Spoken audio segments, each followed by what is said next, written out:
Hello, welcome to the Better Outcomes Show, where we explore the possibilities of a new healthcare.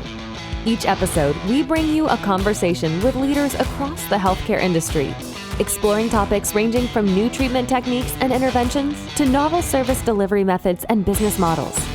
And now your host, Rafi Salazar from Rehab Practice Solutions, a leader in patient engagement and retention strategy. Let's explore the possibilities of a new healthcare. Well, hey, welcome to another episode of the Better Outcomes Show. I'm your host, Rafi Salazar from Rehab Practice Solutions. This week, I know we've talked about telehealth in the past. We've talked about secure messaging. We've talked about asynchronous telehealth. We've talked about ways that we can use technology in healthcare to both increase access, decrease cost, and improve the overall quality of care. And all of these topics have kind of circled around what I've called and what a lot of other folks in the space have been calling a hybrid model of healthcare, one where virtual services like synchronous telehealth, asynchronous telehealth, and in-clinic appointments or in-person appointments and treatments and services kind of blend seamlessly together. Now, we have not talked about that a whole lot on the show, so I decided that the best thing to do is to reach out to somebody and get them on to talk about it. So this week, we've got a physical therapist. His name is Anan Choxy, and he's the clinical officer, the chief clinical officer for a company called Include Health. And what Include Health does, he'll talk a little bit about it in the show, but they're basically a platform that helps integrate information among all the stakeholders within a course of care for an individual, which helps us move more towards that value-based system of healthcare, but one really that is truly hybrid, where technology is used as a force multiplier, if you would, for clinicians, and it's not seen as something siloed, like, okay, we've got the virtual track for folks, or we've got the in-person track for patients, but really blending them seamlessly together. So we talk a little bit about that on this episode. We dive into a little bit about what Include Health is, but a lot of the show really, and a lot of the interview and the conversation really centers around this idea of a hybrid model of healthcare. So I'm hoping at the end of this conversation, you walk away with maybe some tips, tricks, strategies that you could use to implement in your own organizations, but maybe it's just a different way of viewing virtual health and the way that it's going to play a role in healthcare going forward. So without further ado, here's Anan Choxy with Include Health talking about hybrid healthcare. Well, hey, Anan, welcome to the show. How are you? Thank you very much. No, I'm excited to be here. I appreciate the invitation. Yeah, thanks for coming on and talking with us. For those who might not know you, why don't you tell us a little bit about yourself, your professional background, and then we'll kind of dive into this whole idea of hybrid healthcare delivery. Perfect. Yeah. So my name is Anan Choxy. I'm a physical therapist by trade. I'm on the West Coast out here in San Diego. I'm originally from Canada. So I moved from Canada, did my education in Michigan, University of Michigan, Flint, and then eventually made my way out west to California for working as a PT. So grew up in Nova Scotia in Canada. So I went from the East Coast of North America to the southwest, as almost as far as you can be from Nova Scotia now. a little warmer. And so, yeah. And go ahead. Yeah. So you've been in the PT space for a while, right? How many years have you been working in PT? Yeah, I've been in PT for over 15 years. Okay. Primarily I'm a sports orthopedics physical therapist. I went through all my fellowships and residencies, and I was able, before I got into the tech world, I was really managing clinic, a sports orthopedic clinic outside of LA prior to joining the tech world. Yeah. So you've had experience then doing in-person healthcare service delivery, and now you're kind of in this virtual tech space, right? That's right. It kind of happened overnight in a sense. I kind of stumbled upon it. I was working in a clinic, really enjoyed what I was doing, and we had some tech in there. And a friend reached out to me and kind of said, "Hey, I'm working at this research organization. We're looking at this new technology is coming out, and want to kind of run this by you, run some questions by you." And because I had tech in there, and we've always talked about the field of physical therapy, and always kind of felt this, what more can I do for the patients? And kind of Exactly. Yeah. this conversation kind of just evolved over time. Okay, cool deal. Well, we'll talk a little bit more about what you do and this whole idea of hybrid health here in a minute, but you've been in on the in-person space, treating patients in the clinic, and now you're kind of in the tech virtual care space. As far as just service delivery and the skill sets maybe required for each, how do those two things differ, and how are they similar? You know what? In terms of the similarity, it's still the same thing. You're still being a physical therapist or clinician, right? You're using your skill set of observation and development of your clinical decisions based on subjective reporting. And I think both in the clinic and it's all about the patient. It's patient centricity, right? And Yeah. I think if you are providing that type of care in the clinic, you will be able to provide that type of care through via telehealth. And it's all about making sure the patient is supported and the patient is the center of the recovery and of the plan. You know, in terms of how it differs a little bit, obviously, the most obvious case, you can't get your hands on them as Yeah. much, right? But that's the big thing. But I think also you have to be a little more potentially at times creative with technology, right? And understand that technology may not work all the time, right? And if it does, you got to do what's best for the patient, right? You bring them into the clinic, or hey, if the telehealth synchronous telehealth is not working, pick up the phone. There's always other ways to communicate with the patient, not just kind of default to that tech itself. Yeah, yeah. Well, I think that leads us kind of into this whole idea. Like when it comes to telehealth, virtual health, you and I have had this conversation before, but it seems like organizations kind of put patients on a workflow, right? You're either in the virtual healthcare track or line of care, and you're going and you're basically doing start to finish in virtual, or you're doing everything in the clinic. And patients either get treated in the clinic or they're run through the virtual workflow. But we've talked a little bit about this idea of hybrid care. Can you explain what we mean by hybrid care and some of your thoughts around that? Yeah, so hybrid care to me is really providing the right type of care at the right place at the right time for that patient. Yeah. So that can be either in person or that can be via remote or virtual, whatever it may be.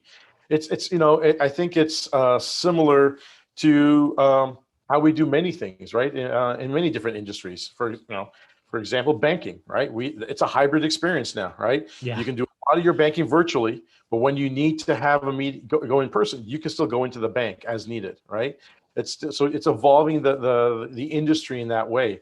And so when it comes to PT, and when you think of other hybrid industries of banking, or even now with restaurants, delivery, food deliveries, or grocery shopping, right? All those type of things, where with Amazon Fresh, and even now your regular grocery stores delivering food home. All of that is, they see the consumer, in our case, who's the patient, the consumer, Yeah. what there's, they're giving back their time, and time is a very important commodity for consumers. And so when it comes to healthcare, I think, how can we be more efficient in healthcare? And that is by delivering a hybrid model, because now we're identifying a patient clinically, based on the clinical representation, based on the clinic, also their social support at home. Where's the best place to help them? Is it really to help them and bring them into the clinic? Is it to do a virtual consult, or is it even better for me to even go to their home and do it versus even making them come to me, right? And I think there's many different organizations and people out there who are evolving that. So that hybrid model to me is, like going back to, is really identifying what is the best place for that patient to get some type of care. Because if they can't come in, is it better for them to get nothing? I would say no. And I think it's better to use technology to kind of help them where they are and where they need to be at that moment in time. So that's why it's, and I see every patient as a hybrid, and versus, like you said, A and a B. and you have a dial. That dial goes up, that dial goes down based on the clinical need and presentation. Yeah, I know when I was consulting for behavioral health, Department of Behavioral Health and Developmental Disabilities, we did a lot of, at first it was all, we were either going to the person's home or they were coming to us. And then everything happened in 2020, we went virtual. And one of the things about it, at least for us, is like you're dealing with, like you said, time. And sometimes it's not even the patient's time, right? It's the clinician's time. If they're going to someone's house or if they're in there with, 5 or 6 patients, it's from an efficiency standpoint, the time gets decreased, but you're still able to keep a high level of productivity or even just impact on patients, right? Oh, definitely. And I think that you nailed it on the head, because if you're in the car driving, that's downtime when you're not able to be productive with a patient. And so using technology to then, again, just some people are going to need it. Some people do need it. And a lot of people do need it, not even some, a lot. You just, we have to identify, who this type of care is appropriate for in terms of a technology based a bit, and who it may not be. And I think everyone has that capability. And I think what I've learned over the years is we tend to think people are less appropriate for technology than we really give them a chance, right? And we at times are afraid to push them that way because we think that they won't be able to do it. And it's quite amazing, from my previous experience over the years of the ability of patients to really adopt this type of way of care. And when they come back and tell you how appreciative they are, and because it's still about them, right? And they feel more supported. They feel supported, equally supported as they do in in-person care. Yeah. And like you said, you're basically just building it around their needs, wants, and desires, right? Like some patients might want to come in and some patients would rather not. Right. Especially in today's world, right? And I think, there's always that fear of you're taking away care. And if you do it correctly, right, as a clinician, and you, again, I keep on going back, keeping the patient as the center of this model, the patient is going to actually feel like they can get more care because you're in touch with them more frequently. You know what they're doing more frequently if you have that type of technology as part of your program, right? As your Harvey program, where you understand not only what they're doing when they're in front of you in the clinic or in front of you on telehealth, but if you have the ability to understand what they're doing in the community or have the ability to do what they're doing at home when you're not with them or have eyes on them, that just makes that relationship stronger. And PTs and clinicians, OTs, and we value our relationship with our patients. And I think this is the important thing now, right? Especially this new day and age with technology, is building a relationship. Continue to build a relationship via technology as well. Yeah, absolutely. And that kind of opens up. You mentioned it a little bit too, like getting people in and doing synchronous telehealth, but this type of care, or at least this philosophy of care where it's going to be a hybrid, or we're going to offer what people need when they need it, kind of opens the door to thinking outside the box, right? And a lot of times when people think about telehealth, they think like what we're doing now over a Zoom call, it's live, it's heads up, but that's just the tip of the iceberg, right? When it comes to telehealth. It's been my thinking for a while, and I think everyone has done an amazing job at adopting a version of telehealth, and I'm calling it telehealth 1.0 because of the pandemic, right? I've been talking about technology for a while, and when you talk to clinicians in general, there's some skepticism, there's some afraid of being replaced by technology or telehealth. It's like, I can't do it. And I think what the pandemic has done has opened clinicians' eyes to the possibilities of how to do telehealth. And I think everyone's done an amazing job of this synchronous care. But when you think about it as a clinician, if I'm going to, obviously, if they can't come in the clinic, it's valuable to spend this time. But over time, it doesn't make you efficient. When you go back to that conversation we had just a few minutes ago, you're talking about efficiency. That's not the true efficiency, right? When you think about the stats out there, right, where in terms of physical therapy, only 10% of all people who need physical therapy actually go to get to physical therapy. Or people who get to it only complete 30 to 35% of their care. Yeah, exactly. So there's a large number of people who are not getting into physical therapy. And so the question becomes, do we compete each other over the 10%, or how can we kind of increase our encatchment to maybe 20% or 25%? If we double that number of people getting some type of physical therapy of access to the clinicians, right?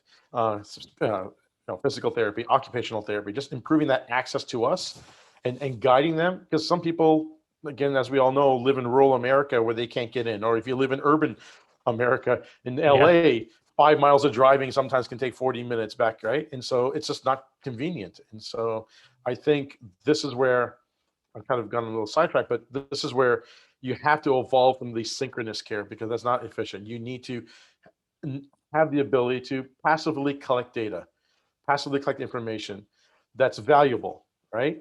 That is that we can use as clinicians to understand and help us better inform our clinical decisions for that patient, as we do have our contacts with them via face-to-face, via messaging, via in-person care, whatever it is. But if you have more data, you can drive better behavior change as well. Yeah, exactly. And that kind of brings us to the work you're doing, right? The project that you're working with at Include Health. Tell us a little bit about it, kind of what the vision is, and we'll kind of go from there.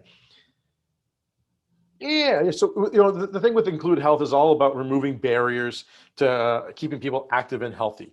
It's about collecting information and, like, almost passively, and understanding what they're doing. Now, the company is evolving. It started as connected equipment. So it's just to give you a little bit of a backstory. The CEO of the company is a designer by trade, and he saw a person in a wheelchair struggle with exercise equipment in the gym.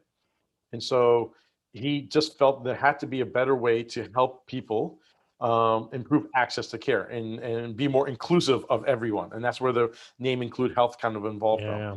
And so they built kind of a multifaceted kind of exercise equipment with a cloud platform on top of it that can prescribe it. And it won many design awards, international design awards of accessibility, to improve accessibility for not only the the unable or disabled bodies members or people, but also geriatric populations or even able-bodied people.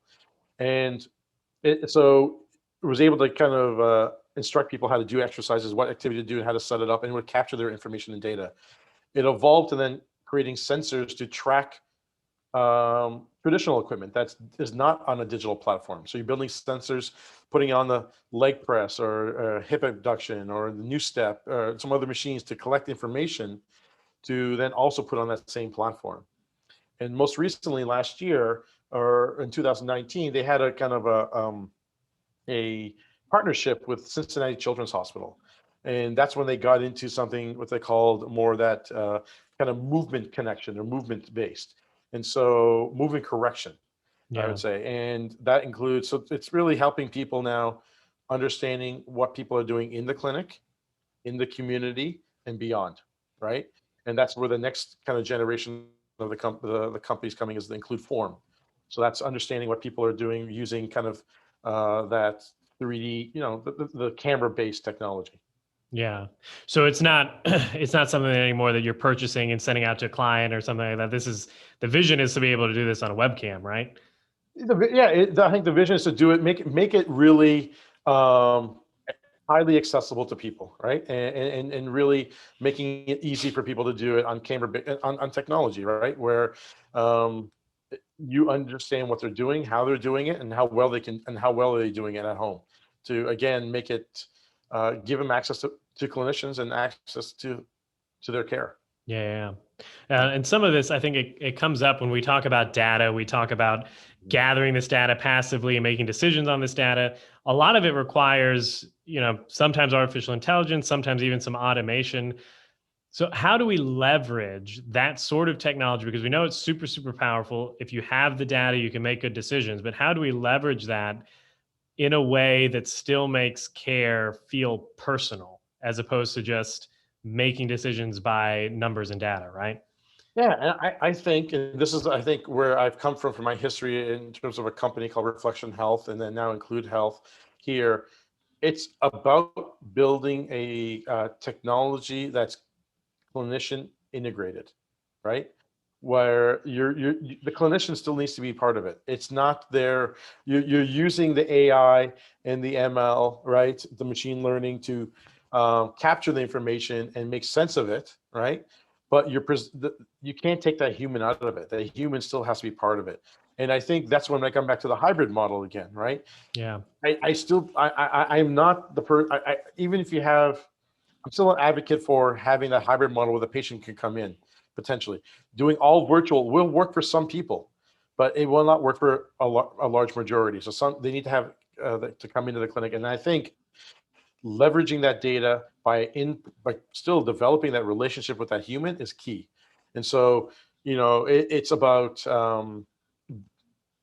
understanding what that data is showing, and providing that information to the clinician. So making the clinician have a kind of a clinician kind of decision support tool, right? It's Yeah. not really making decisions for the clinicians yet. It's right. Oh, right. I say yet, Yet. right now, right? Yeah. But it's really providing that information to the clinician where they can understand where to go next, and they make the decision on what's the most appropriate care for that Yeah. patient.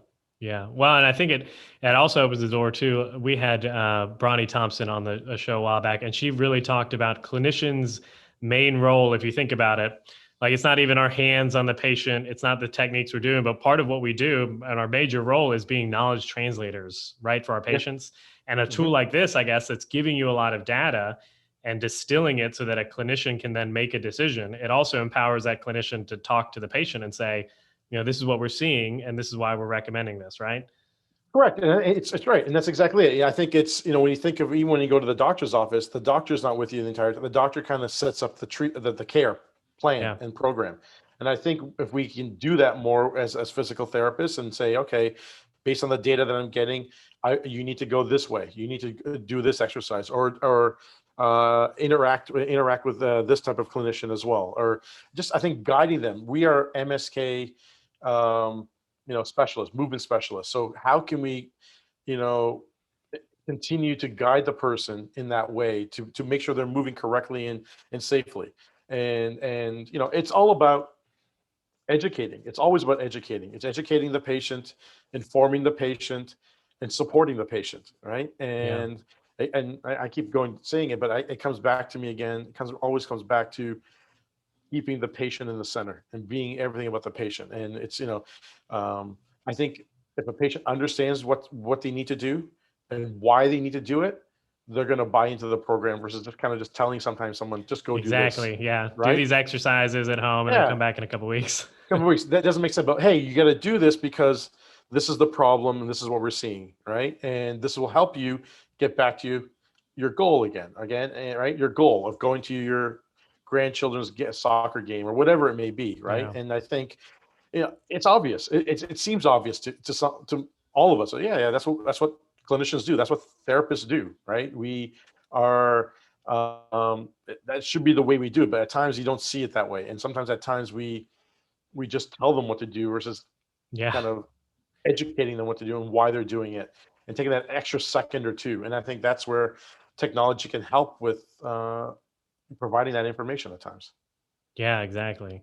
And as far as, we've talked a little bit about access and efficiency and all that kind of thing. Are you aware of any of the research that's out there around it? Like, I know initially there was a bunch of research came out about, okay, well, telehealth can be as efficacious as in-person health, but I'm sure over the long run, we're going to see some changes. Talk to us a little bit about that, like the benefits of like a hybrid model versus an all in-person or all virtual model. Yeah. So, obviously there's a lot of research being done by a lot of Yeah. organizations, and especially the tech companies out there, right? And, also done by therapists. And I think a lot of it's still being done with respect to synchronous telehealth, right? Yeah. And especially, I know there's but the company where I came from, Reflection Health, we did a very large randomized prospective trial, right? A multi-center trial using technology with a clinician, with a PT who was able to drive hybrid care with traditional physical therapy. It was a multi-center trial where they used the technology to assess whether or not the patient needs to come into the clinic, or they can just continue to be treated remotely. And when they need to come into the clinic, they came into the clinic. And we did this for total joints, 300 patients, 150 in each group, looking at non-inferior outcomes at 6 and 12 weeks, as well as cost of care, right? And again, what it's doing is this is all being driven by the therapist on both sides, the traditional care and the hybrid care. And what we found with that now is that, the the data was non-inferior. And if you look at the actual numbers, of range of motion and also kind of gait speed and pain, it was slightly in favor of the hybrid model, right, of care. And what we found that is that we were able to save in a kind of in a payer world like $2,800 because the patients who were in the hybrid model, they were more, they had the therapist knew what that patient was doing at all times, and so they were able to prevent some high expenses such as readmissions, emergency visits, because they were in communication with them, right, in between the in-person virtual care or the in-person care if they came into the clinic. And so the patient was able to, they were able to prevent, just identify those when, you don't need to go into the emergency room. That's normal. And Yeah. so they were able to save roughly $2,800, right, over that. And what they were able to do is, as well as then also manage the number of in-person visits, right, appropriately. So traditionally they saw, in the traditional care, roughly 10 and a half, and in the virtual model of outpatient, in the virtual model, it was less, right, and around two patients, right, two in-person visits. They were able to manage it better because they had eyes on them every day and saw what they were doing every day and communicating with them every day to a certain Yeah. degree. Right? Yeah, no, that's such a huge point, especially post-op. I remember I was at the VA, we do an outpatient specialty, and we had so many patients who had like a total shoulder replacement or something like that.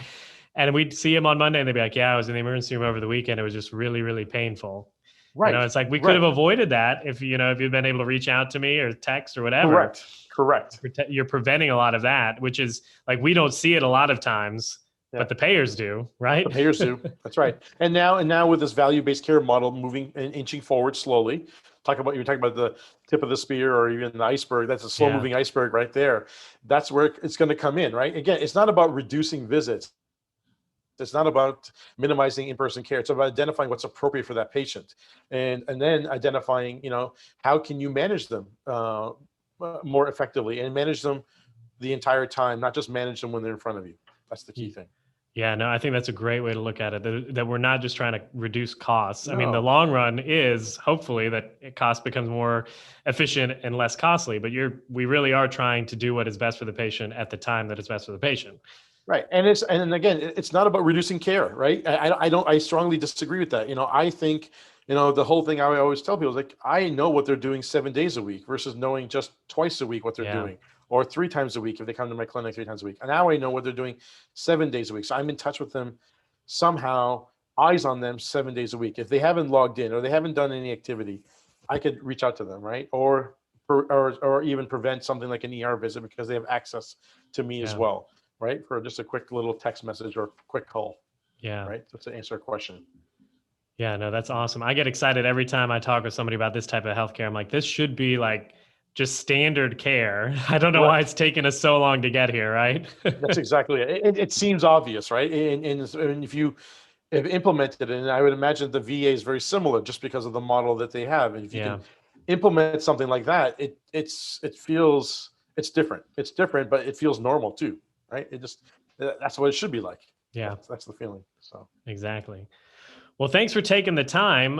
If you could give our listeners maybe just one or two main points that you want them to walk away with, what would they be? My main thing is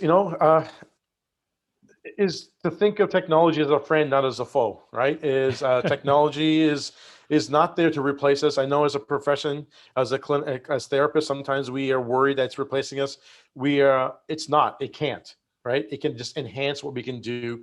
And what it can do is it can help us impact more lives.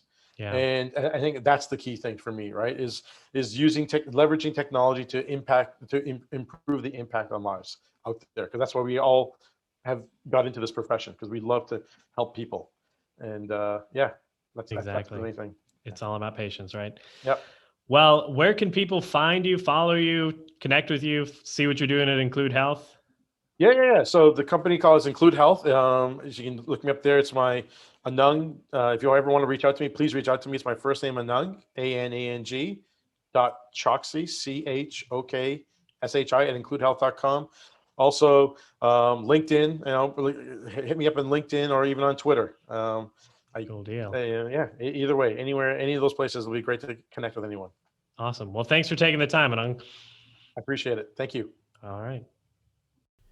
Well, I hope you enjoyed that conversation with Anan Choxy from Include Health, talking about leveraging technology and rolling out and implementing really hybrid healthcare, and how it really is going to be the future of the industry. I think we joked about it a little bit in the during the conversation, but this type of care should really be standard. It should not be something unique or novel that we have a hybridized system. It seems like every other industry has moved in that direction, from banking to restaurants to everything. I mean, how much of the things that you do now can be done at some level virtually? Even grocery shopping. I mean, you can do your grocery list, order it, and then show up and it gets delivered, right? Like, all of these things are just very, very basic to our life now. And it's just leveraging technology to deliver the services in a way that's cheaper, faster, more efficient. So healthcare should definitely be moving in that direction as well.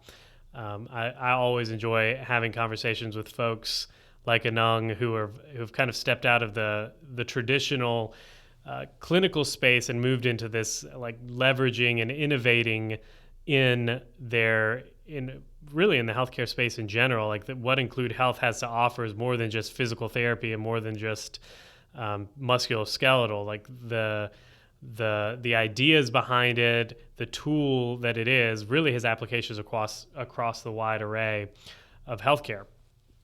So that's all I've got for now, folks. If you liked the show, if you like what we're doing here, head on over to iTunes, give us a rating and review. Helps people find the show. If you want to keep in touch with what we're doing, you can head over to rehabilipracticesolutions.com and find the podcast, sign up, and we'll send you an email whenever we drop a new episode. We do that usually every other week on a Wednesday. And every now and then you'll get a bonus episode that gets thrown in on the off weeks. But we'll send you an email with links to everybody's contact information and all that, so you can go read about them, connect with them on LinkedIn or something if that's available. Other than that, folks, if you are ready to acquire, engage, and retain more patients, helping you increase your revenue, decrease your no-shows and cancellations, and deliver better outcomes and higher patient satisfaction, then I would encourage you to go check out our Ultimate Patient Experience Blueprint. You can do that at www.rehabilipracticesolutions.com/UPE. A little bit about the Ultimate Patient Experience Blueprint. It gives you the tools to both train your staff and clinicians to be able to confidently communicate the value your organization provides. We help you develop a system that keeps patients and clients happy, engaged, and satisfied throughout their course of care. And we help you develop the systems, both on the marketing and on the operational side, to both bring in more patients, retain them throughout their course of care, and to create uniquely impactful patient experiences.